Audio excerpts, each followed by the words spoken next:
እንደምን ቆያችሁ እንደምን ሰነበታችሁ የዚህ ቪዲዮ ተከታታዮቻችን እነሆ እኔ በጣም ደህና ነኝ እግዚአብሔር ይመስገን ዛሬ በድጋሚ በዚህ ቪዲዮ ላይ ለማንሳት የፈለኩት ስሜት ወይም ኢሞሽንስ የሚለውን ርዕሰ ጉዳይ አንስተን እንነጋገራለን እነሆ ይሄንን ቪዲዮ ሼር እና ላይክ በማድረግ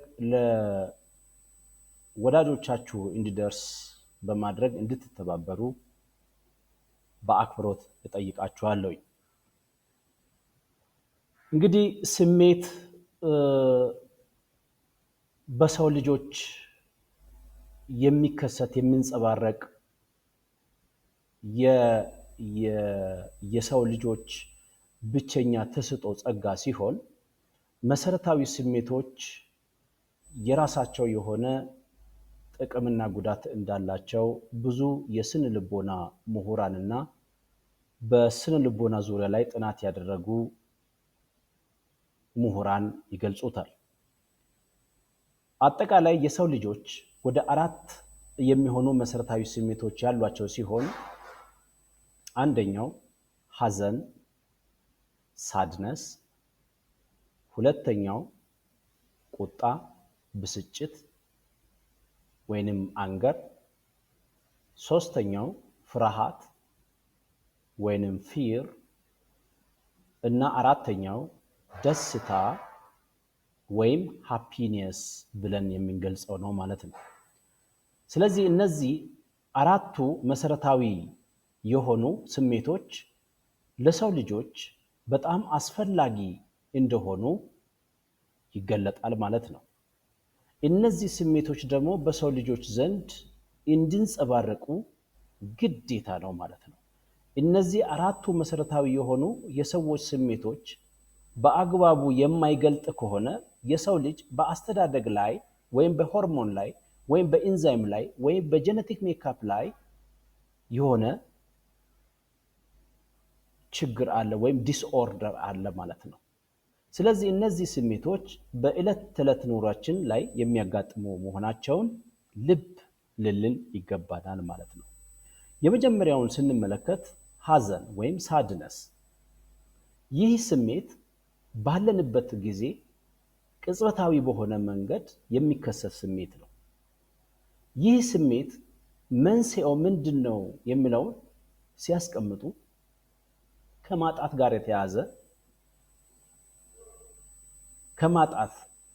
ጋር የተያዘ ሊሆን ይችላል ማለት ነው ምንድነው ማጣት ሰው በተለያዩ መንገዶች የሚወዱትን ሰዎች በሞት ሊነጠቅ በሞት ሊያጣ ይችላል ማለት ነው በዚህን ሰዓት ካጠገቡ የነበረ አብሮ ሲበላ አብሮ ሲጠጣ አብሮ ሲያዝንና ሲደሰት የነበረ ሰው ካጠገቡ በሚለይበት ጊዜ የሰው ልጅ ሐዘን ይሰማዋል ማለት ነው ማዘን ደግሞ ተፈጥሯዊ የሆነ ስሜት ነው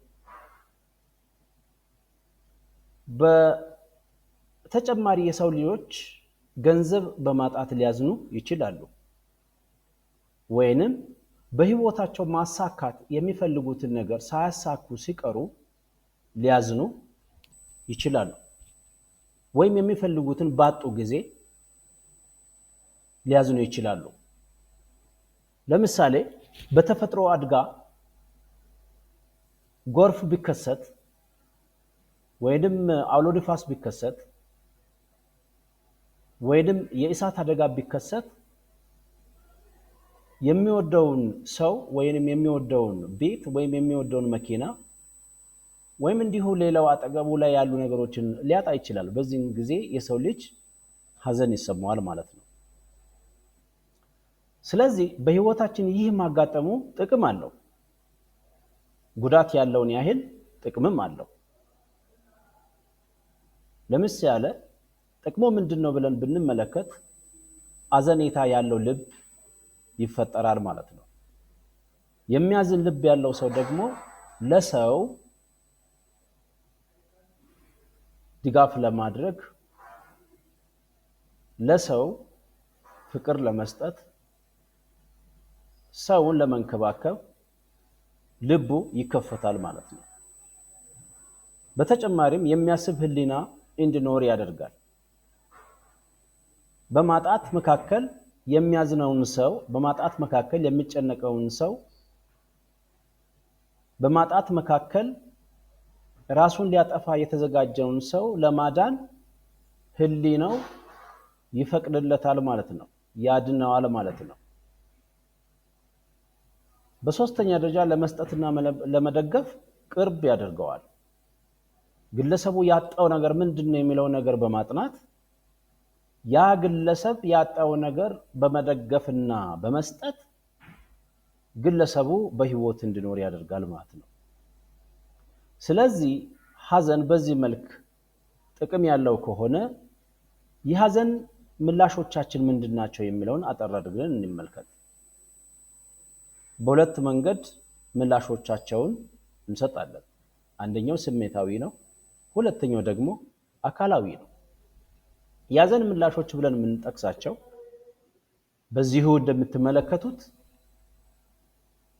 ብዙ ሰዎች ሐዘን ሲያጋጥማቸው የየራሳቸው የሆነ ስሜታዊ የሆነ ምላሾች አሏቸው። ኢሞሽናል ሪስፖንስ ብለን የምንለው ማለት ነው። ለምሳሌ ፎቶ ላይ እንደምትመለከቱት ማልቀስ ሊሆን ይችላል፣ ብስጭት ሊሆን ይችላል፣ ተስፋ ማጣት ሊሆን ይችላል፣ ብቸኝነትን መፈለግ ሊሆን ይችላል፣ ማውጣት ወይ መተው ወይ መራቅ ሊሆን ይችላል፣ የመዝናናት ፍላጎት መቀነስን እንደ የሐዘን ስሜትን ለመቀነስ ወይም ለሐዘን ስሜት የምንሰጠው ምላሾች ሊሆኑ ይችላሉ ማለት ነው። ሁለተኛው አካላዊ ወይም ፊዚካል ሪስፖንስ ብለን የምንለው ነው። ለምሳሌ ያህል ድካም ሊሰማን ይችላል። ከፍተኛ የሆነ ሐዘን ስሜት ውስጥ የቆዩ ሰዎች ድካም ሊሰማቸው ይችላል። ደካማ የሰውነት እንቅስቃሴ ወይም የአካባቢ እንቅስቃሴ ወይም የቤት ውስጥ እንቅስቃሴ ሊያሳዩ ይችላሉ። የምግብ ፍላጎት ማጣት፣ እንቅልፍ ማጣት፣ ራስ ምታት፣ አካልን መጣልና አለመቆጣጠር፣ ራስን አለመንከባከብ፣ በአግባቡ አለመልበስ፣ በአግባቡ አለመተኛት፣ በአግባቡ አለመብላት፣ እነዚህ እና የመሳሰሉ ነገሮች በሐዘን ምክንያት ሊፈጠሩ የሚችሉ ኢሞሽናል ሪስፖንስ ኦር ሳድነስ ሪስፖንስ ብለን የምንጠራቸው አካላዊ የሆኑ ምላሾች ናቸው ማለት ነው ለሐዘን የምንሰጠው። በሶስተኛ ደረጃ ስነ አእምሮአዊ ወይም ኮግኒቲቭ ሪስፖንስ ብለን የምንላቸው ናቸው።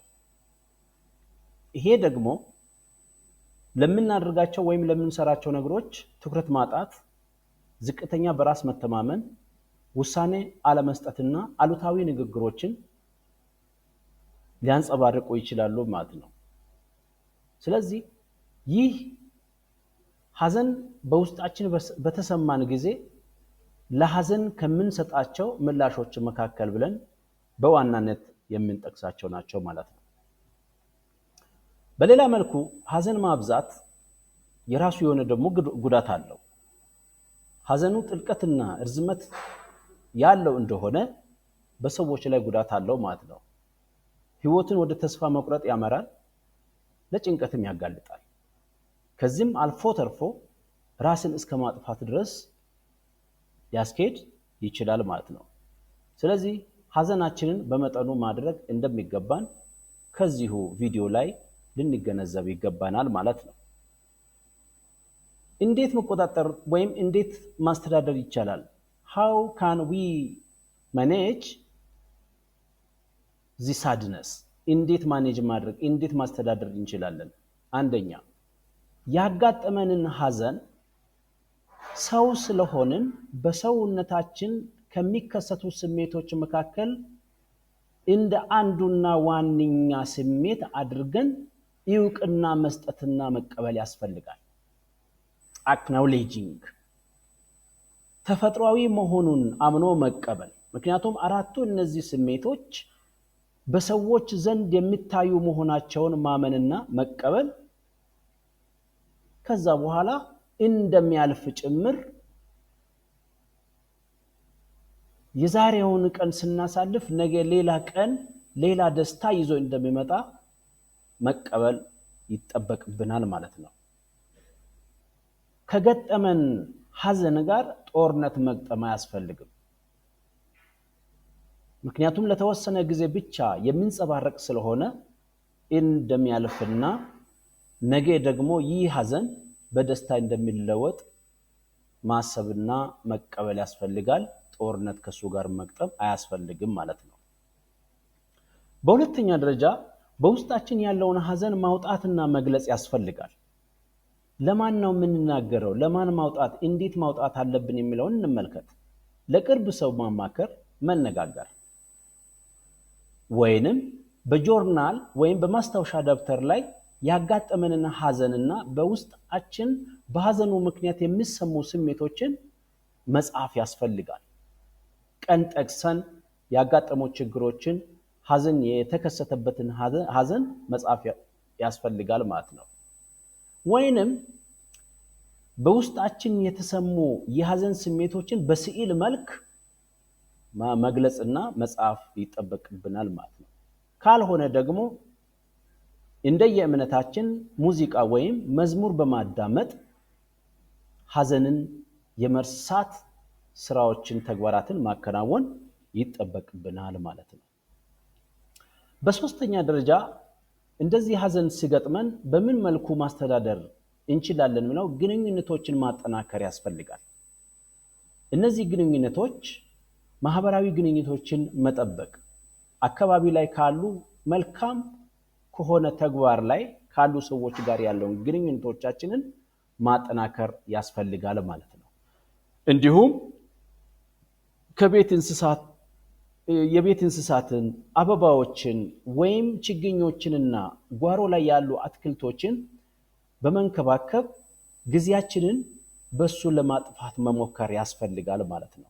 ወይንም በጣም ነፋሻማ የሆኑ አካባቢዎች ካሉ ወይም ፓርኮች ካሉ ወይም ጫካዎች ካሉ እዛ አካባቢ ነፋሻማ አየር ለመውሰድ ቀስ በቀስ ወይም ወክ ማድረግ ያስፈልጋል ማለት ነው። ካልሆነም ደግሞ ሳምሶማ ሩጫ በማድረግ ይህንን ሐዘን መርሳት እንችላለን ማለት ነው። በአራተኛ ደረጃ ንቃተ ህሊናን ከፍ ማድረግ ይጠበቅብናል። ከውሳኔው በፊት ስሜትን መመልከት ያስፈልጋል።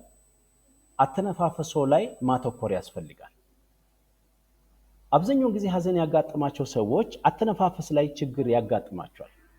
ስለዚህ ዮጋ ብለን የምንለውን አይናችንን ጨፍነን አፍንጫችንን ከፍተን ለረጅም ጊዜ ትንፋሽ መውሰድ ይጠበቅብናል ማለት ነው። መልሰን ደግሞ ያንን ማውጣት ማስወጣት ያስፈልጋል። ይሄንን ለተወሰኑች ለ5 ደቂቃ ስንደጋግም በውስጣችን የነበረው ሐዘን እየቀነሰ ይመጣል ማለት ነው። ሌላው መረጋጋትን ሊያመጡ የሚችሉ ቦታዎችን መቃኘት፣ ቅድም ብዬላችኋለሁ። ጸጥ ረጭ ያሉ ቦታዎችን በመሄድ ሙዚቃ በኢርፎንም ሊሆን ይችላል ወይም በእጃችን ባሉ ነገሮች እያዳመጥን ወይም መዝሙር እያዳመጥን ጸጥ ረጭ ያሉ ቦታዎችን መርጠን እዛ ቦታ ላይ ከውስጣችን ያለውን ሐዘን ማስወጣት እንችላለን ማለት ነው። አምስተኛ ደረጃ ላይ የስፖርታዊ እንቅስቃሴ ፊዚካል አክቲቪቲ ቅድም ብያችኋለሁ። የተወሰነ ወክ ማድረግ ወይም ሳምሶማ ሩጫ ማድረግ፣ የተወሰነ ነገር እንቅስቃሴ ስናደርግ ወይም በተኛንበት ወይም በጀርባ በተኛንበት የተወሰነ እንቅስቃሴ ስናደርግ በውስጣችን ያለው ሐዘን እየቀነሰ ይመጣል ማለት ነው። በስድስተኛ ደረጃ አሉታዊ አስተሳሰቦችን መጋፈጥ ያስፈልጋል። ያንን ሐዘንን ተከትሎ ሊመጡ የሚችሉ አሉታዊ አስተሳሰቦች አሉ። ከዚህ በኋላ ምን ትጠቅማለህ? ከዚህ በኋላ ይህ ሐዘን ይደጋግማል፣ ስለዚህ ራስን አጥፋ የሚሉ አይነት አሉታዊ የሆኑ አስተሳሰቦች ሊመጡ ይችላሉ። እነዛ አሉታዊ አስተሳሰቦችን በራስ መጋፈጥ ያስፈልገናል ማለት ነው። ሁለተኛው ስሜት ቁጣ ወይም ብስጭት የምንለው ነው። በቪዲዮ ላይ እንደምትመለከቱት ሰዎች ሲናደዱና ሲበሳጩ የተለያዩ አይነት ምላሾችን ይሰጣሉ። ዕለት ተዕለት የሚያጋጥም አስፈላጊ ስሜትም ነው። ምቹ ያልሆኑ ስሜቶች የሚወጡበት አንዱ ተፈጥሯዊ ዘዴ ነው ማለት ነው። ጤና ላይ የሚፈጥረው ችግር ግን አስጊ ነው፣ መጠንቀቅ ያስፈልጋል። ብስጭትን በውስጡ አምቆ መያዝ ከቆዳ እስከ ጭንቀት ድረስ ያለውን ህመም ሊያስከትል ይችላል። የስነ ልቦና ጭንቀት ሊያመጣ ይችላል። ራስን እስከ ማጥፋት ድረስ ሊያደርስ ይችላል። አካባቢ ላይ ያሉ ሰዎች ላይ ጭምር ምን ሊፈጥር ይችላል? አደጋ ሊፈጥር ይችላል ማለት ነው። ያ ሰው ከመጥፎ ስሜት የማላቀቂያ ዘይቤም ነው። ስለዚህ ጥቅምም አለው ጉዳትም አለው ማለት ነው። ይህንንስ ቁጣ ወይም ብስጭት እንዴት መቆጣጠር እንችላለን? እንዴት መቆጣጠር እንችላለን ምለውን ስንመለከት አንደኛ በጥልቀት መተንፈስ ወይም ዲፕ ብሪዚንግ ብለን የምንለው ነው። ሁለተኛ ሰውነትን ዘና ማድረግ ወይም ሪላክሴሽን ብለን የምንለው ነው። ሶስተኛ ለራስ ጊዜ መስጠት ወይም ቴኪንግ ታይም አውትስ ለራስ ጊዜ መስጠት ማለት ነው። አራተኛ ስፖርታዊ እንቅስቃሴ ማድረግ ወይም ኤክሰርሳይሲንግ ማለት ነው። ስለዚህ እነዚህ ቁጣ ወይም ብስጭት ባጋጠመን ጊዜ ለመቆጣጠር የምንጠቀማቸው ዘዴዎች ናቸው ማለት ነው። በጥልቀት መተንፈስ ማለት ለምሳሌ ያህል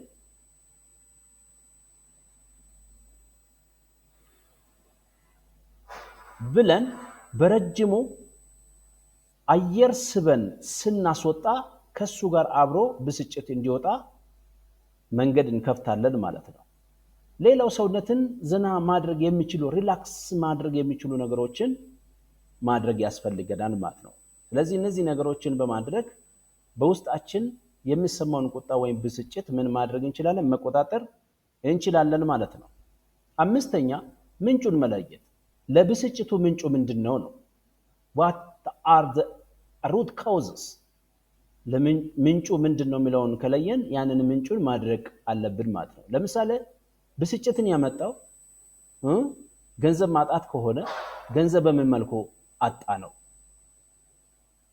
ስለዚህ ገንዘብ አላግባብ የሆነ መንገድ በአላግባብ መንገድ ያወጣን ወጪ ያወጣን ከሆነ ያንን ማረም ያስፈልጋል ማለት ነው። ሌላው ቁጣን የምንከላከልበት መንገድ አስቂኝ ቀልዶችን መጠቀም ያስፈልጋል። ሰባተኛ ከቅርብ ጓደኞቻችን ጋር መመካከር፣ መነጋገር፣ መወያየት ያስፈልጋል። ስምንተኛ ከዚህ በላይ ሆኖ ሁሌ የሚያስቸግር ከሆነ ደግሞ በባለሙያ ማማከር ያስፈልጋል ማለት ነው። ሶስተኛ ፍርሃት ወይም ፊር ብለን የምንለው ነው። መጪውን ጊዜ ነው። አብዛኛው ጊዜ ፍርሃት ምንጩ መጪውን ሁኔታ በማሰብ የሚፈጠር ስሜት ነው ማለት ነው። ይህ ደግሞ በተመጠነ መልኩ መኖር አለበት። ምክንያቱም ፍርሃት ባይኖር ኖሮ መጠንቀቅ አይኖርም ማለት ነው። መጠንቀቅ እንዲኖረን ደግሞ ፍርሃት ያስፈልጋል። ፍርሃት ግን ከመጠን በላይ መሆን የለበትም። ከመጠን በላይ በሆነ ጊዜ ግን ሰውየው ተጠቃሚ መሆን የሚገባውን ነገር ተጠቃሚ ሳይሆን እንዲያልፍ ያደርገዋል ማለት ነው። ስለዚህ ምክንያታዊ በሆነ ጉዳይ ላይ ብቻ መሆን ይጠበቅበታል። የአእምሮና የስነ ልቦና ጫናን ስለሚፈጥር ማለት ነው። ከአእምሮ መተላለፍ የሚገባቸው መልእክቶችን በትክክል ማስተላለፍም አይችሉም። ለምሳሌ በጣም የሚፈሩ ሰዎች አንድ አለቃ ለማናገር በሚሄዱበት ጊዜ ወይም የራሳቸውን ጉዳይ ለማስፈጸም በሄዱ ጊዜ አስቀድሞ ሰውነታቸው የሚንቀጠቀጥባቸው እንዲሁ እጆቻቸውንና አንደበታቸው መናገር የማይችል የሚንተባተቡ ሰዎች ሊያጋጥሙ ይችላሉ። እነዚህ ሰዎች አስቀድሞ ምን አድርጎ ስለተመለከቱ ነው? አግዝፈው ስለተመለከቱ ግለሰቦቹን ስለፈሩ ሊሰጥ ያለው ምላሽ አሉታዊ ወይም አዎንታዊ ነው ወይስ ብሎ ስለሚያስቡ አስቀድሞ በውስጣቸው ፍርሃት ይሰራጫል ማለት ነው። እንደምናውቀው ይህ ፍርሃት ደግሞ እንዲፈጠር የሚያደርጉ ሆርሞኖች አሉ። በሰውነታችን አድሬናሊን ብለን የምንጠራው ሆርሞን ፍላይት ኤንድ ፍራይተንድ የሚሆኑ ስሜቶች እንዲፈጠሩ የሚያደርግ ሆርሞን ነው ማለት ነው። ስለዚህ እንደዚህ አይነት ሆርሞኖች ቀድሞ እንዳይመነጩ ፍርሃትን በመጠን ማድረግ፣ ፍርሃትን ምክንያታዊ ማድረግ። ስለዚህ ለአላስፈላጊ ነገር ደግሞ ፍርሃትን ማስወገድ ያስፈልጋል ማለት ነው። ለምን? ፍርሃት በበዛ ቁጥር የልብን የሥራ ክንውን ያስተጓጉላል።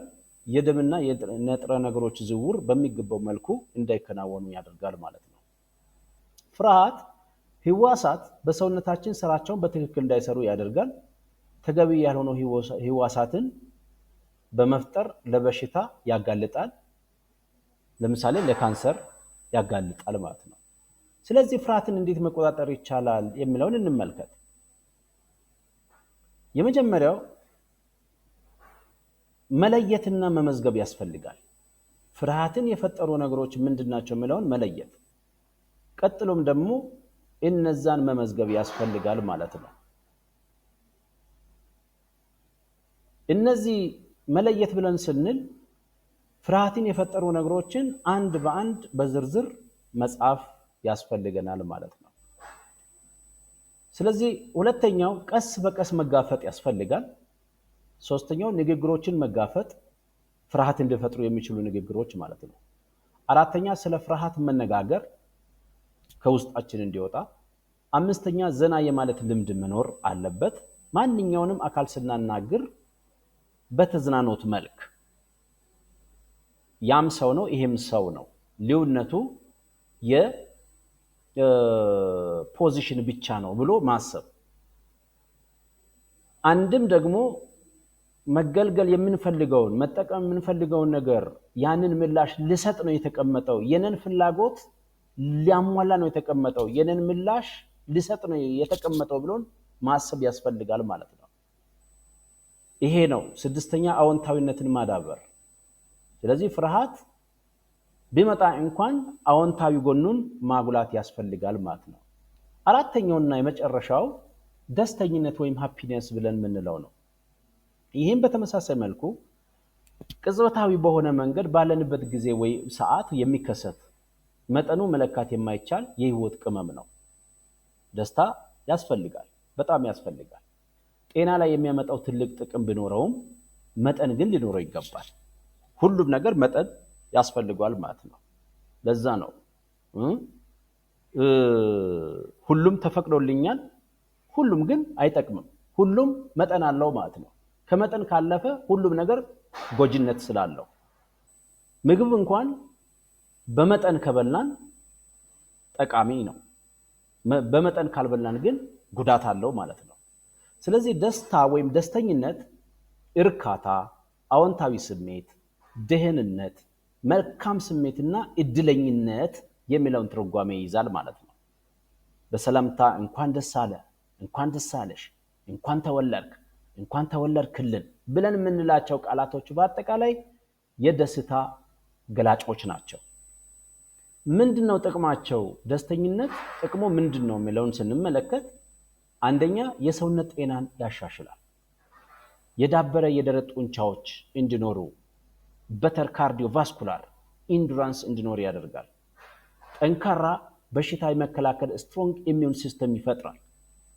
ረጅም እድሜ ሎንገር ላይፍ ስፓን እንዲኖር ያደርጋል። አብዛኛውን ጊዜ በየአካባቢያችን የምንመለከታቸው አንዳንድ ሰዎች በጣም ደስተኛ ከመሆናቸው የተነሳ ረጅም እድሜ ሲኖሩ እናያቸዋለን። በተቃራኒው ደግሞ በጭንቀት ውስጥ፣ በብስጭት ውስጥ፣ በሐዘን ውስጥ የሚቆዩ ሰዎች እድሜያቸው ሲያጥር እናያለን ማለት ነው። ስለዚህ ረጅም እድሜ ለመኖር ደስተኛ ህይወትን መምራትም ያስፈልጋል፣ ደስተኝነት ያስፈልጋል ማለት ነው።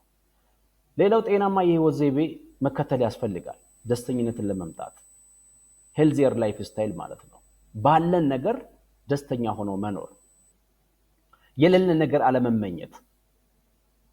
ጤና ሰው እያለ ሌሎች ቁሳዊ የሆኑ ነገሮች የሉኝም ብሎ ሰው ይጨነቃል፣ ያዝናል። በዚህን ጊዜ የሚጎዳው በሰውነቱ ውስጥ ያሉ ህዋሳትን ነው ማለት ነው። የደም ዝውውሩን ነው ማለት ነው። ደስተኝነት ህይወትን እያጣ ይሄዳል ማለት ነው። ስለዚህ ጤናማ የህይወት ዘይቤ ማለት በጤና እስካልን ድረስ ባለች ነገር ሁሉ ተደስቶ መኖር ማለት ነው። ስፖርታዊ እንቅስቃሴና ስርዓተ አመጋገብን ማስተካከል። ስርዓተ አመጋገብ ስንል ደግሞ የሌለን ምግብ አምጥቶ መጠቀም ወይም ኒውትሪሽናል ቫልዩ ማምጣት አይደለም፣ ያለው ነገር አመጣጥኖ መጠቀም ማለት ነው። ስለዚህ በተጨማሪም ስፖርታዊ እንቅስቃሴና በተር ዳየት በማድረግ ደስተኛ